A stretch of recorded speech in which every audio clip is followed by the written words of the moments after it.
4 minutes. That's all it took. 4 minutes between the moment a phone lit up on a hotel nightstand in Muskoka and the moment a 6-year-old boy stopped breathing in the back of an ambulance on Highway 11. Colin Prescott didn't see the first missed call. He was too busy pouring a second glass of Niagara ice wine for the woman across the table, laughing at something she'd said about his tie. He didn't see the second call either. By the third, the phone had started to buzz its way toward the edge of the nightstand, and Dana Vance reached over, picked it up, looked at the screen and set it face down without a word. Colin didn't ask who it was. He already knew. He just didn't want to know it that badly. 40 minutes away, Bridget Prescott was doing everything right. She'd called 911 the second Milo's lips started to go the color of a bruise. She'd followed the dispatcher's instructions to the letter, kept her voice steady for her son, even as her hands weren't steady at all, met the paramedics at the end of the driveway, instead of wasting seconds waiting for them to find the house. She had done every single thing a mother is supposed to do, and it still wasn't enough, because the EpiPen from the school fundraiser bake sale, the one that was supposed to buy them the 20 minutes they needed, had a defective seal. And by the time the second dose from the ambulance kit worked, it worked on a heart that had already stopped for 90 seconds too long. She called Colin 4 times. On the 4th call, sitting on a gurney with her son's small hand in hers, she heard the automated voice tell her, again, that the person she was trying to reach was not available. This is the story of what happened after that. Bridget Prescott had grown up in a house on the bridle path, where nothing was ever loud. Her father, Walter Kingsley, had spent 31 years with the RCMP's Financial Crimes Unit before going private, and the thing Bridget remembered most from her childhood wasn't wealth. Though there had been plenty of that eventually, it was silence. Walter Kingsley didn't yell. He never had to. He was the kind of man who could sit across a boardroom table from someone who'd embezzled $11 million and simply wait, saying nothing, until the man across from him started confessing, just to fill the quiet. Bridget had married Colin Prescott 8 years earlier, against her father's gentle, unspoken reservations. Colin was handsome in the way that photographed well, good jaw, better tailor, and he worked at Kingsley Marsh Wealth Partners, a firm her father had co-founded and mostly stepped back from, leaving day-to-day operations to his old partner and a new generation of managing directors, Colin among them. Walter had never said he didn't trust his son-in-law. He'd simply, over the years, started asking Colin fewer and fewer questions, which anyone who knew Walter Kingsley understood was its own kind of verdict. The night Milo died, Colin came home a little after 1 a.m., smelling like cedar and the specific oversweet vanilla of a woman's perfume that wasn't his wife's. He was relaxed, loose-limbed, the particular contentment of a man who believes his life is fully under control. He turned his phone back on in the driveway of their house in Rosedale, expecting the usual, a text from Bridget about picking up milk, maybe a work email. Instead, the screen lit up and didn't stop lighting up. 19 missed calls, voicemails from a Sunnybrook Hospital exchange. One from a number saved simply as Walter. The lights were all on in the house. That was the first wrong thing. The second was the silence, which wasn't the silence of a sleeping house. It was heavier than that, the kind of silence that has weight and takes up space in a room. Bridget was sitting in the good chair in the living room, still in her coat, staring at nothing. Standing at the window with his hands folded over the head of his cane was her father. "Bridget," Colin said. "I lost track of time at the office, the Hodgson file, my phone died." Walter turned around slowly. His face gave away nothing at all, which was somehow worse than if it had given away everything. "Milo's dead, Colin," he said. "He died 3 hours ago. Bridget called you. She called you while the paramedics were working on him. She called you when they called time of death." Colin's knees found the floor before he'd made a decision to kneel. The grief that came pouring out of him in that moment was, everyone in the room understood without saying so, at least partly a performance. But performances can be sincere and dishonest at the same time. And Colin Prescott had never in his life been able to tell the difference between the two in himself. "I was at the office," he said again, because it was the only sentence he had. Walter didn't call him a liar. He simply crossed the room, stood close enough that only Colin could hear him, and said, very quietly, "You smell like cedar and vanilla, son. The Kingsley Marsh building smells like burnt coffee and floor polish. I built that building. I know what it smells like at midnight." Then he walked past him and out the front door without raising his voice once. Bridget went upstairs without looking at her husband. "Sleep in the guest room," was all she said. "I can't look at you tonight." Colin sat alone in the living room for a long time afterward, deleting a text thread from a contact saved as DV. "Made it home safe? Miss you already." 3 deletions, like that would be enough to make the last 6 hours not have happened. He had no idea that his father-in-law didn't need a phone to know the truth. Walter Kingsley had spent 3 decades learning how to read the wreckage a person leaves behind, without ever touching their phone at all. The funeral was held on a gray Tuesday at a church in Rosedale, the kind of soft November rain that Toronto specializes in falling steadily over black umbrellas and a small white casket. Colin wore a bespoke navy suit and sunglasses that hid the fact that his eyes weren't red enough, and he practiced in the mirror that morning an expression he hoped read as devastated father rather than what it actually was, which was frightened man calculating his exposure. It worked, mostly. People murmured the things people murmur. He was working so hard for that family. Poor man. Colin absorbed the sympathy like it was owed to him. Bridget stood at the graveside like something carved rather than something breathing. She hadn't spoken to Colin since the hospital. Walter Kingsley stood 10 feet back from everyone, letting the rain hit his bare head, scanning the cemetery rather than watching the casket. 31 years chasing white-collar criminals teaches you that the guilty often can't stay away from the thing they've broken. His eyes found a gray Audi parked on the access road behind the cedar hedge, engine running, a thin ribbon of exhaust rising into the rain. He tapped the arm of the man beside him, Reeves, his former partner from the unit, now running Kingsley's private consulting practice. The Audi, Walter said. Get the plate. 15 minutes later, Reeves had a name. Dana Vance, 31, senior client associate at Kingsley Marsh Wealth Partners, Colin's own firm. Walter filed the name away the way he filed everything, quietly, permanently, without comment. At the reception afterward, held at the Prescott House on a street lined with century oaks, Colin performed grief for the assembled aunts and Bay Street colleagues, while Walter slipped into Colin's home office. He didn't touch the laptop. Digital evidence could be argued with in a courtroom. Physical carelessness could not. On the desk sat a single item Colin hadn't thought to hide, a resort parking stub. Not the underground garage at Kingsley Marsh, which used keycard entry and issued no paper. This was thermal paper, curling slightly at the edges. Blue Loon Lodge, Muskoka. Check-in 5:40 p.m., check-out 1:15 a.m. Milo had gone into anaphylactic shock at 9:10 p.m. The math did itself. Walter found Bridget alone in the kitchen, staring at a plate of food she hadn't touched. He's lying, isn't he? She said, not looking up. He was at a resort in Muskoka, not the office. Walter set the stub on the table between them. Something in Bridget's face changed, not softened, hardened, the sorrow curdling fast into something with an edge. I want to burn his whole life down, she whispered. No, Walter said. Not yet. He pulled out the chair across from her and sat, the way he'd once sat across from men who'd stolen from pension funds and university endowments, and waited for them to unravel themselves. If you scream now, he gets a lawyer, a story, and half of everything. He gets to be the grieving father who made one mistake. We are not going to let him have that story. We are going to let him think he's safe. We're going to let him get comfortable. And then we're going to take it all, at once, in front of everyone who matters to him. Bridget wiped her face and for the first time since the hospital, looked like she was actually breathing again. What do I do? You be quiet, her father said. You let him think grief made you docile. Leave the rest to me. 2 weeks passed. Grief dulled into something heavier and quieter for Bridget, but for Colin, life snapped back with unsettling speed. Bridget was subdued, agreeable even, and Walter had stopped coming by the house every day. Colin decided, the way people decide things that are convenient to believe, that his story about the office had worked. He was up for a promotion to managing partner at Kingsley Marsh, a role that came with a corner office overlooking Bay Street and a seat that had, until recently, belonged informally to Walter himself. He believed, with the specific arrogance of a man who has never faced consequences, that he'd earned it, and that the personal tragedy had made the board look at him with soft, sympathetic eyes. He called Dana from his office most afternoons. I saw you at the funeral, she told him once, pouting down the line. You held her hand the whole time. It's optics, Dana. Once things settle, I'll ask her for a separation. I just need the promotion first. Kingsley's semi-retired. If I've got the title, I've got leverage he can't touch.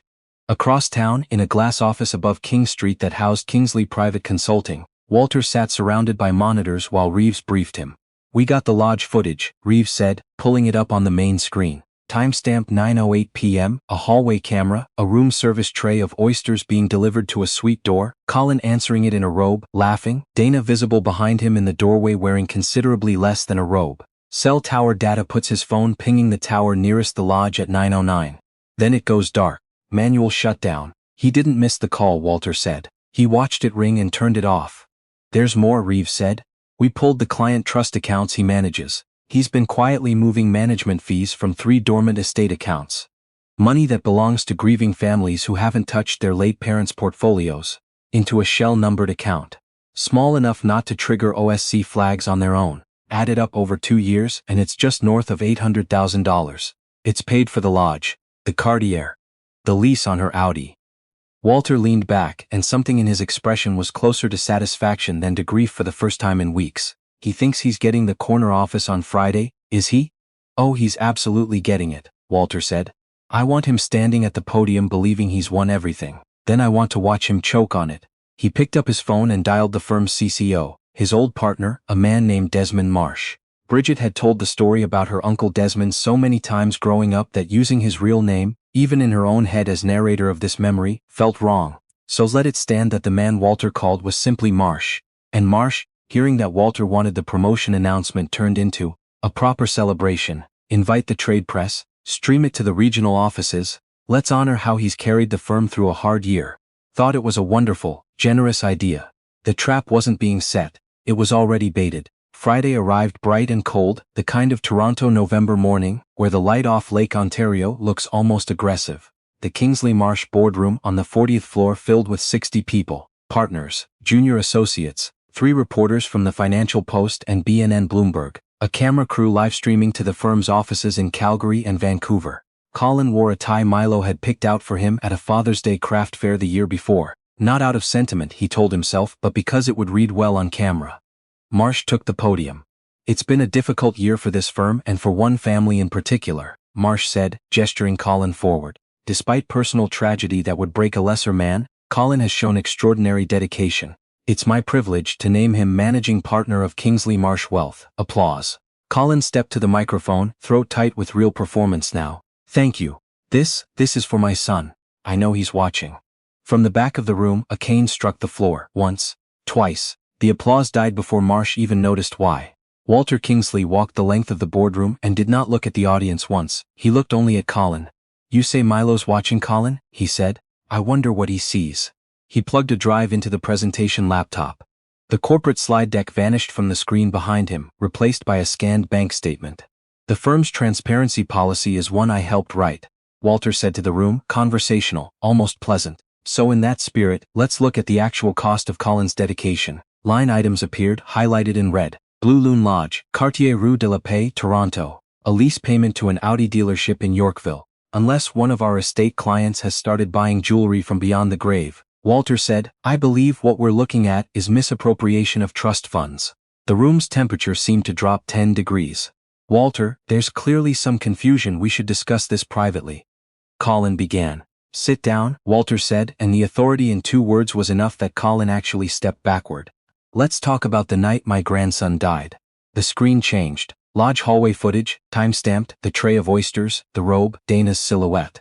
A gasp moved through the room like wind through wheat. At this exact moment, Walter said, voice gone to ice, my daughter was calling him. Her son was in anaphylactic shock in the back of an ambulance. A phone record slide appeared. 9:09 p.m., power down. You didn't miss the call, Colin. Yes, it. That's doctored, Colin, said, desperation cracking through. This is a setup. Then let's discuss the trust accounts, Walter said mildly, and the spreadsheet appeared. $840,000 belonging to 3 bereaved families, redirected to a numbered account you control. I've already sent the full file to the Ontario Securities Commission and to the RCMP's Integrated Market Enforcement Team. You're not being promoted, Colin, you're being arrested. There are 2 officers waiting downstairs. Colin backed toward the window, hands shaking. 39 floors of Bay Street glass behind him and nowhere else to go. 2 officers entered from the rear of the boardroom. As they cuffed him, Walter leaned close enough that only Colin could hear. You took my grandson's future, he said quietly. I'm taking your past, your present, and everything you thought was coming. Enjoy Millhaven. I hear the food's worse than the lodge. He was led out past 60 stunned colleagues and a live camera feed to 3 offices across the country. It had taken 19 minutes. Colin's fall wasn't a decline, it was a drop with no floor. He was denied bail. Justice Adora Bello, who had, unbeknownst to Colin, sat on a securities law panel with Walter Kingsley 20 years earlier, called him a demonstrated flight risk, given the scale of the embezzlement, and his documented absence of a functioning conscience. He traded his tailoring for a beige jumpsuit, and a cell that smelled like industrial cleaner. Walter wasn't finished though. He'd dismantled the architect. Now it was the accessory's turn. Dana Vance watched the entire live-streamed collapse from her desk at Kingsley Marsh, where she still, absurdly, worked 2 floors below the boardroom where her lover had just been arrested. She didn't feel fear for Colin, she felt icy panic for herself. Within 2 days HR called her in. The firm's compliance officer sat across from her with a printed screenshot of the lodge hallway footage. "We're a fiduciary institution, Dana," he said. "This is not survivable. Legal is also reviewing whether you had knowledge of the trust account transfers, given the timeline of gifts purchased in your name. You can't fire me for my private life," Dana said, voice cracking. "We're not," he said. "We're terminating you for cause, pending a review for potential complicity in fraud. Security will walk you out." It was in part a fabrication planted by Reeves's team. Dana hadn't known about the trust account specifically, but it was close enough to true and unprovable innocent quickly enough that it did exactly what it was designed to do. It ended her career on Bay Street permanently. No compliance department in the country would touch her file after that. 2 weeks later, evicted from the condo Colin had been quietly paying for, her car repossessed, Dana did the only thing she could think to do. She emailed Bridget. Subject line: "I think you deserve the truth." Bridget showed the email to her father over dinner. Walter read it and made a sound that wasn't quite a laugh. "She wants to trade you a story where she's the victim of his charm. That's the play." "I want to see her," Bridget said. Her voice had come back stronger in the weeks since the boardroom, the hollowed-out grief hardening into something with more structure to it. They met at a Tim Hortons in Whitby, 30 minutes outside the city, a neutral, unglamorous place Bridget had chosen deliberately. Dana arrived 10 minutes late in jeans and a plain coat, trying for humility, the tell of a designer bag over her shoulder undercutting the effort. "I didn't know about the emergency that night, I swear," Dana said. "He told me you two were basically separated already." "You're lying?" Bridget said, flat and even. "My father pulled the phone data. When I called the first 2 times, Colin let it ring. On the 3rd call, the one at 9:09, the minute my son's heart stopped, the fingerprints on the power button weren't his, they were yours." Dana went pale. "I just wanted the noise to stop." "My son was the noise," Bridget said, and something in her voice made even the barista behind the counter glance over. "You didn't just sleep with my husband. You reached over and helped him kill our son's chance." She stood. "You two deserve exactly each other. And don't worry about being ruined. My father hasn't started on the trust account complicity review yet. By the time the OSC is finished, you'll be lucky to get work behind a Tim Hortons counter instead of just drinking coffee in one." She walked out and left Dana Vance sitting alone with a cooling coffee in a strip mall parking lot in Whitby, which was, in its own quiet way, a fitting final image. The trial began 4 months later at the Ontario Superior Court on University Avenue, and it did not stay a private matter for long. The press had already nicknamed it the Muskoka betrayal, and the Canadian appetite for a well-dressed Bay Street man undone by his own greed proved bottomless. Satellite trucks lined the street outside the courthouse for a week. The Crown Attorney, a precise, unhurried woman named Priyanka Bhatt, no relation to anyone Bridget had ever known, a fresh name for a fresh chapter, didn't open with Milo's death. She opened with the money. Because the money was airtight and undeniable, walking the jury through $840,000, stolen from 3 grieving families who'd trusted a wealth management firm to protect what their late parents had left behind. Then, on the 5th day, the Crown called Dana Vance. She'd been granted limited immunity in exchange for testimony in a deal that saved her from complicity charges, but did nothing to save what remained of her reputation. She took the stand in a plain cardigan, refusing to look toward the defense table. At approximately 9:08 p.m. "Did something disrupt your evening at the lodge?" Bhatt asked. "His phone rang," Dana said, voice shaking. "It said Bridget on the screen." "What did Mr. Prescott do?" He laughed. "He said she was probably calling about the dry cleaning." A long pause. The courtroom was silent enough to hear the ventilation hum. Then it rang again, and I told him it was killing the mood. I told him to turn it off. "And did he?" "He held down the buttons until the screen went black," Dana said. Then he poured more wines and said, "Problem solved." Problem solved. Bhatt let the 2 words sit in the air for a long moment before continuing. At that exact minute, the Crown noted for the jury, a 6-year-old boy in the back of an ambulance on Highway 11 had gone into cardiac arrest.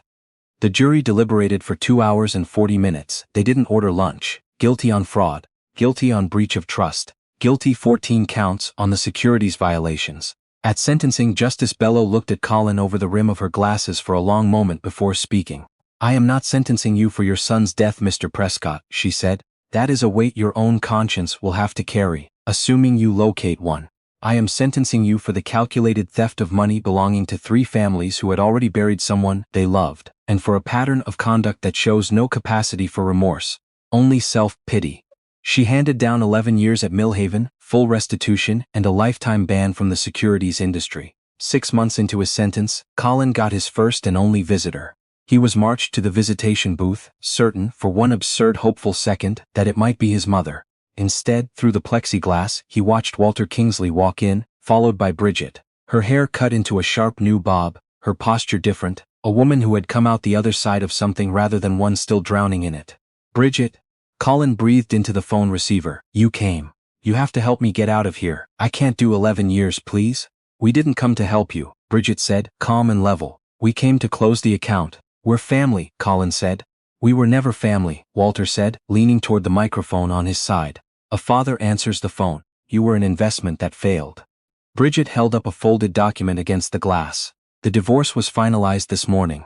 Default judgment, since your lawyer couldn't locate you to sign anything. She put it away and pulled out a small photograph instead. A headstone, simple granite, a child's name on it. I visit him every Sunday. I tell him the bad part is over. I loved him. Colin said, weeping now. You loved yourself, Bridget said. Milo was an accessory to that. So was I. So was Dana, for that matter. She's working retail in Barrie now, if you were wondering. Walter checked his watch, unhurried. Our flight's this evening. Vancouver, then on to see Bridget's aunt in Victoria. We won't be back. He stood. You'll rot in this building, Colin, and the world will simply forget you existed. That's the real punishment. Not pain. Obscurity. Bridget rose, pressed her palm flat against the glass for 1 second, long enough that Colin, foolishly, reached toward it, then pulled it back and wiped her hand on her coat as though she'd touched something unclean. Goodbye, Colin. She walked out without looking back. Walter followed. The lock on the visitation door clicked shut behind them with a small, final sound that Colin would hear in his sleep for a long time afterward. The plane home from Vancouver climbed out over the mountains into a clear, cold evening, the kind of sky that only exists in the Canadian West in late fall. Bridget sat by the window, watching the Rockies fold away beneath the wing.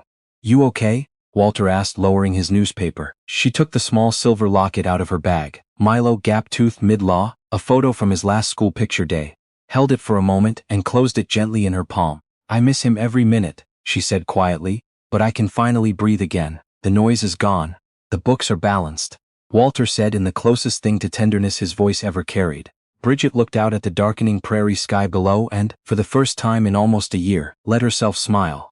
Not because anything had been undone, because nothing ever really is, but because the account, finally, was closed. Somewhere down there, in a building of gray concrete outside Kingston, a man was learning exactly what it costs to let a phone ring itself into silence. And up here, above the clouds, a mother was learning, slowly, how to carry a son's memory without it crushing her. 1 quiet, breathing mile at a time.